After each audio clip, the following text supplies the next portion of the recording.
हुआ करते थे, बाद में भी होते हैं और जनप्रतिनिधि बनते हैं। लेकिन अगर आप ध्यान दें, गौर करें तो हमारे गाँव की स्थिति क्या है, हमारी बस्तियों की स्थिति क्या है, गरीबों की, कमजोर वर्ग की, मजदूरों की, दलितों की, पिछड़ों की, लगभग उसमें कोई बहुत बड़ा परिवर्तन नहीं हुआ। लोग प्रधान भी बनते हैं, विधायक भी बनते हैं, सांसद भी बनते हैं, हमारे आपके बीच के लोग सभी समाज से, किसी एक व्यक्ति समाज की बात नहीं। इसके मूल कारण में जाने की जरूरत है। इसका मुख्य जो कारण हम लोगों ने समझा, सामाजिक राजनीतिक चेतना का अभाव। समाज में जो हम सब युवा हैं, गांववासी हैं, मजदूर हैं, किसान हैं, पिछड़े हैं, ये अपनी रोजी रोटी में इतना रमे रहते हैं कि ये इससे इतर कार्यों में ध्यान नहीं दे पाते। उसका फायदा कुछ लोगों को मिलता है, तो वो व्यक्तिगत लाभ में किसी भी गांव के विकास में आप देखिए मेरा कहना सिर्फ इतना ही है कि अगर किसी गांव में 500 परिवार है, तो अगर 10-20 परिवार बहुत आगे बढ़ जाते हैं तो उस पूरे गांव का भला नहीं होना। 20 आदमी का बहुत बड़ा बड़ा मकान बन जाए और 450 परिवार झुग्गी झोपड़ी में ही रहे, उनको 2 वक्त की रोटी ना मिले, तो इसको हम आप विकास नहीं कह सकते। खुशहाली और विकास जब सभी को रोजगार मिले, रोटी मिले, कपड़ा मिले, मकान मिले, दवाई मिले, शिक्षा की व्यवस्था हो, दवाई की व्यवस्था हो, अस्पताल की व्यवस्था, ये बुनियादी सुविधाएं सबको जब मिलने लगे, तब हम आप ये समझे कि देश तरक्की कर रहा है, समाज आगे बढ़ रहा है। इस विचारधारा को हमको आपको आगे बढ़ाने की जरूरत है कि समाज में युवाओं को भी आगे आने की जरूरत है। किसी भी तरीके का चुनाव हो, चाहे वो ग्राम स्तर पे हो, विधायकी के स्तर पे हो, सांसदीय के स्तर पे हो, चुनाव के अन्य समय में शिक्षा में जागरूकता की जरूरत है, हमारी आपकी संस्कृति को पहचानने की जरूरत है। व्यर्थ के जो कार्य हैं समाज जीवन में, जिससे धर्म की समय की बर्बादी होती है, उनको त्यागने की जरूरत है और अपनी ऊर्जा का इस्तेमाल हमें शिक्षा में, पढ़ाई लिखाई में, अपने व्यक्तिगत विकास में, जो भी हमारा आपका कार्य है, उससे अगर हमको आपको थोड़ी बहुत आर्थिक तरक्की होती है, हमारे आपके पास पैसे की वृद्धि होती है, तो उसको हमें शिक्षा में लगाना चाहिए, अपने मकान को बनाना चाहिए, बच्चों को पढ़ाने लिखाने में, अन्य कार्यों में, ना कि हम व्यर्थ के आडंबरों में जाएं। और समय समय पर हमारे देश की संस्कृति भी कुछ इस तरह की है कि हर महीने 4 त्यौहार नज़र आ जाते हैं, कभी किसी देवी का, कभी किसी देवता का, कभी किसी का आगमन होता रहता है। तो हमें शिक्षा को बढ़ावा देके ऐसी चीज़ों से जिससे हमारा समय और ऊर्जा व्यर्थ में नष्ट हो, उससे बचने की ज़रूरत है। रही बात, देखिए हम लोगों की बात, प्रगतिशील समाज पार्टी के माध्यम से हम लोग 9 राज्यों में काम कर रहे हैं, महाराष्ट्र, हरियाणा, दिल्ली, मध्य प्रदेश, आपका छत्तीसगढ़, उत्तर प्रदेश, उत्तराखंड, झारखंड, बिहार, 9 राज्यों के लगभग 300 जिलों में पार्टी की शाखाएं डेवलप हो रही हैं। और हम लोग दिल्ली चुनाव में भी भागीदारी की, अभी महाराष्ट्र हरियाणा के चुनाव में भी भागीदारी होगी, पिछले दिनों उत्तर प्रदेश के चुनाव में भी हम लोग भागीदारी की, उत्तराखंड में भी भागीदारी की। तो प्रगतिशील समाज पार्टी की ओर से भरसक प्रयास हो रहा है कि एक नई तरह की राजनीति को, शिक्षित पढ़े लिखे लोग राजनीति में आगे बढ़े। देखिए विकास का जो राजनीतिक चेतना बहुत जरूरी है, राजनीतिक सत्ता, उसके प्रति जागरूक होना।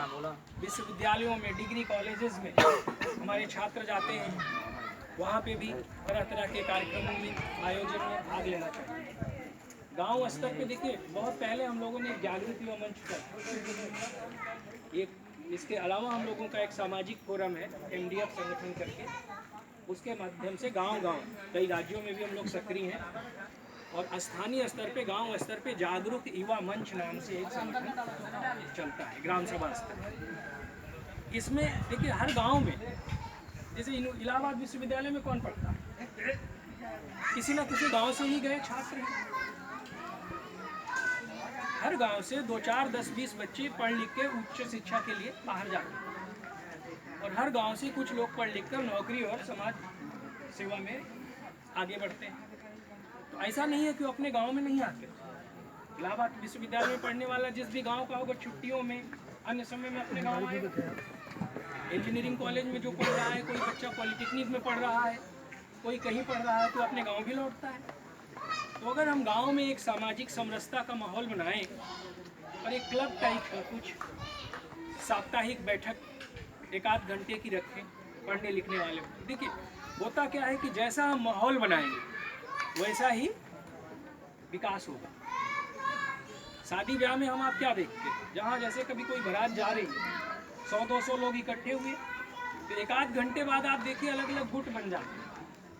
कुछ लोग जो बौद्धिक स्तर के लोग हैं वो अलग बैठ गए, दारू शराब पीने वाले जो एक ग्रुप है उनका गुट अलग हो गया, खैनी और ये सब खाने वाले का अलग टीम बन गई।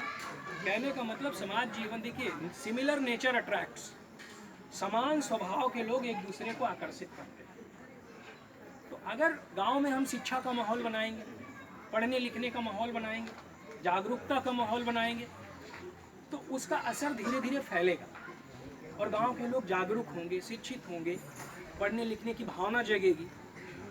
अगर कोई संगठित प्रयास नहीं होगा तो हमारी ऊर्जा जो है गांव की, जो मानव शक्ति है, युवा शक्ति है, वो डिस्टर्ब रहेगी।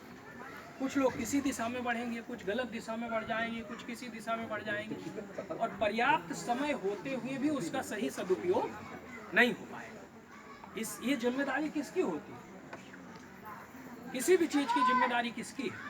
जो आगे बढ़ जाए, जो पढ़ लिख जाए, जो जागरूक हो गया, उसकी जिम्मेवारी ये बनती है कि वो जो लोग जागरूक नहीं बन पाए, जो नहीं पढ़ पाए, उनके प्रति वो कुछ थोड़ा बहुत सोचे। तो अगर वो सोचेगा तो उसका समाज में पालन भी होगा। जैसे एक समाज में एक समस्या है दहेज प्रथा की, समझिए। तो अगर कोई पढ़ लिख के इंजीनियर बन गया, डॉक्टर बन गया, टीचर हो गया, मतलब अपने पैरों पे खड़ा, अब अगर वो दहेज प्रथा को बंद करना चाहे तो वो कदम उठा सकता है। वो कह सकता है कि हम दहेज नहीं लेंगे, भले उसके पिताजी का या परिवार का बहुत दबाव हो, क्योंकि वो अपने पैरों पे खड़ा है, वो एक आदर्श प्रस्तुत कर सकता है। और वहीं अगर एक कुछ नहीं पढ़ लिख पाया, बेरोजगार है, ऐसे ही है, उसके पिता उसकी शादी कर रहे हैं, तो थोड़ा बहुत जो अगर दहेज वो लेना चाहते हैं उस पर उस लड़के का दबाव नहीं चलेगा, क्योंकि अगर वो आवाज़ उठाएगा तो उसको वो कहेंगे तुम मत ज़्यादा बोलो, नहीं हम तुम्हें घर से भी निकाल देंगे। उस मतलब किसी भी बदलाव में किसकी भूमिका है ये समझना।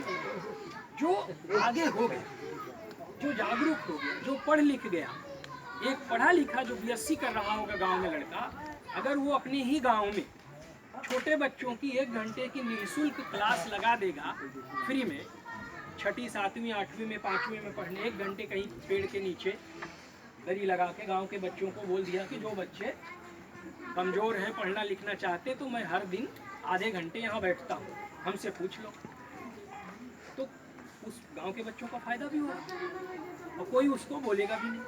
हाँ, तो इसी तरीके का एक कार्यक्रम हम लोगों ने जागरूक युवा मंच सुनिश्चित किया, कई गाँवों में चल भी रहा है। तो बहुत सारे ऐसे ये जागरूकता के पहल करने की ज़रूरत है।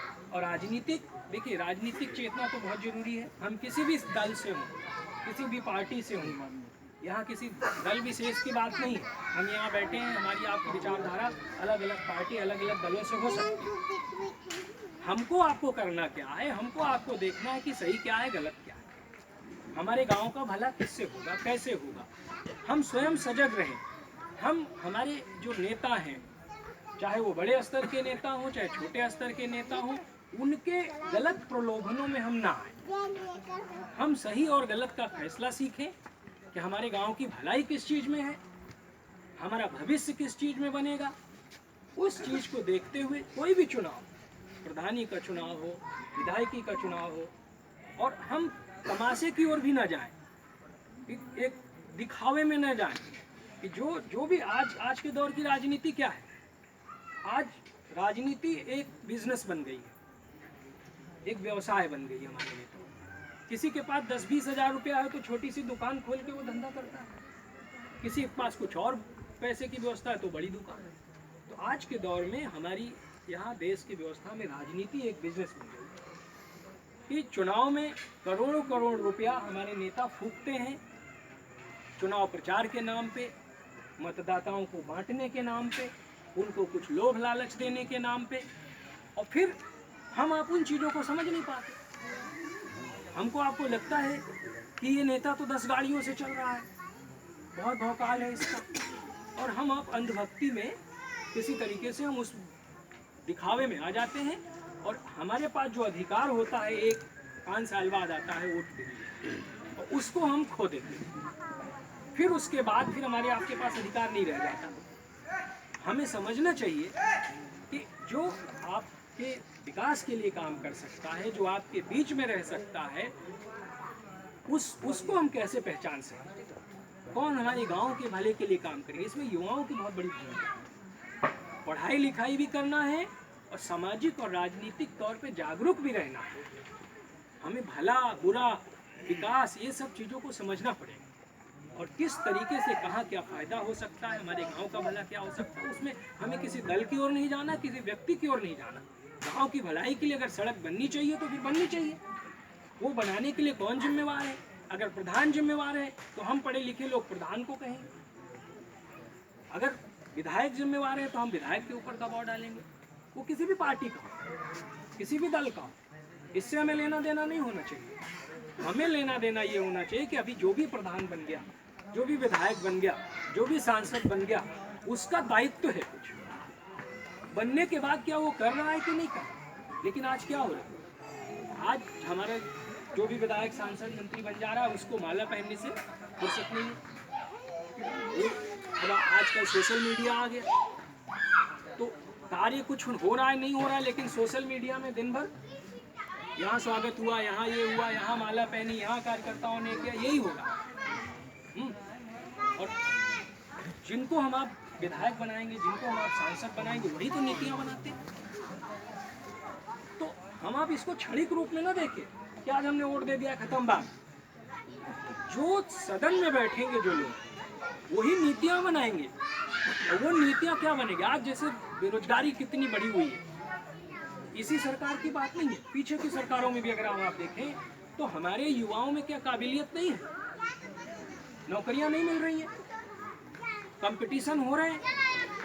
तो कंपटीशन, कोई परीक्षा हो रही है, आज आखिर इतनी परीक्षाएं, एक इम्तिहान के लिए एक दो दो तीन तीन चार चार परीक्षाएं कराई जाती हैं, फिर भी नौकरी नहीं मिलती। अब आप ये समझिए कि किसी को टिकट बाबू की नौकरी मिलती है, किसी बस स्टेशन पे टिकट काटता है, तो एक टिकट काटने वाले को कितनी योग्यता की जरूरत है? किसी भी इंटर पास, किसी भी बीए पास बच्चे को 2 महीने या 2 हफ्ते की ट्रेनिंग करा दोगे तो वो काम कर लेगा। ज्यादातर काम, कुछ पद को छोड़ दो, कलेक्टर है, कप्तान है, बड़े बड़े पदों को छोड़ दो, बाकी सभी नौकरियों में बहुत ज़्यादा योग्यता की जरूरत नहीं। लेकिन होता क्या है कि ये इम्तिहान दो, वो इम्तिहान दो, फिर ये दो, प्री दो, मेंस दो, फिर इंटरव्यू होगा, फिर भी नौकरी नहीं मिलनी। समस्या सरकार के पास है, तो उसके पास नौकरी नहीं। सपोज करिए यहाँ 20 गिलास पानी हो या बिस्किट हो और यहाँ 200 लोग हों। अब ये हो कि 20 लोगों को मिलना है। अब हम लोगों ने कहा कि भाई कंपटीशन होगा, जो सबसे पहले हाथ उठा देंगे 20 लोग, उनको बिस्किट मिलेगा। 50 लोगों ने, 100 लोगों ने उठा दिया फटाफट फटाफट, तब भी तो आप सबको नहीं देंगे, देंगे 20 को। तो सरकार क्या करती है, फिर एक इम्तिहान होगा, अभी जो अपनी जगह से खड़ा हो जाएगा उसको देंगे। अभी भी 100 लोग खड़े हो गए, खड़ा होना कोई बड़ी बात तो नहीं है, अब उसने काम नहीं, अब जो उछल जाएगा उसको देंगे। ये बताओ कि हमारे पास बिस्किट सिर्फ 20 है, आप सब बिस्किट खाने के योग्य हो, खा सकते हो। 5 लोग बीमार हैं, उनको डॉक्टर ने मना किया है ग्लूकोज, इसलिए ये बिस्किट 5 लोगों को छोड़ के बाकी सबके लिए मिलेगा। क्योंकि अब हमारे पास नहीं है, ये मेरी कमी है, आप लोगों की कमी नहीं है। सरकार ये नहीं कहती है कि हमारे पास नौकरी नहीं है, सरकार ये कहती है योग्य नहीं है, योग्य नहीं है, योग्य नहीं है। आखिर आप काम क्या कराना चाहते हो? आप हमसे गाड़ी चलवाना चाहते हो ना, ड्राइवर की नौकरी देना चाहते हो, सब चला लेंगे। ये बताओ कि ये सब काबिल लड़के सब नौकरी कर सकते हैं, हमारे पास है नहीं इसलिए नहीं दे रहे। लेकिन आप कहते हो कि फेल हो गए, फेल हो गए, फेल हो गए, नहीं हुआ, नहीं हुआ। गांव से हमारे अगर लड़का तैयारी करने इलाहाबाद जाता है तो वो कोई फार्म भरता है, इम्तिहान देता है, तो जब रिजल्ट आता है तो उसके परिवार, रिश्तेदार, गांव के लोग पूछते हैं ना कि बेटा रिजल्ट आ गया, क्या हुआ? तो वो यही तो कहता है नहीं हुआ। हाँ, यही तो कहता है फेल हो गया, नहीं हुआ। चार लोग कहते देखो फेल हो गया, फेल हो गया। फेल नहीं हुआ वो एक तरीके से। हमारी हमारी नीतियों में कमी है। अगर हम आप अच्छे लोगों को सदन में भेजेंगे, सरकार में भेजेंगे, अच्छी सरकार बनाएंगे तो अच्छी नीतियां बनेंगी। गलत नीतियां बनाने वाले लोगों को हम आप अपनी मुखिया की जिम्मेदारी दे देंगे तो गलत नीतियां बनाएंगे। इसमें हम आप दोष सरकार को नहीं दे सकते, हम आप अपने विधायक को नहीं दे सकते। दोष हमारा आप सबका ही है कि हमने चुनाव में गलती कर दी। इस बुनियादी बात को समझने में एक दिन में कुछ नहीं होगा। हमें जागरूक होना पड़ेगा, हमें शिक्षा करनी पड़ेगी, पढ़ना पड़ेगा और आगे बढ़ना पड़ेगा। हम सरकार के भरोसे बैठे रहें तो भी कुछ नहीं होगा। फिलहाल ये बहुत अच्छी बात है कि हम लोग यहाँ इकट्ठे हुए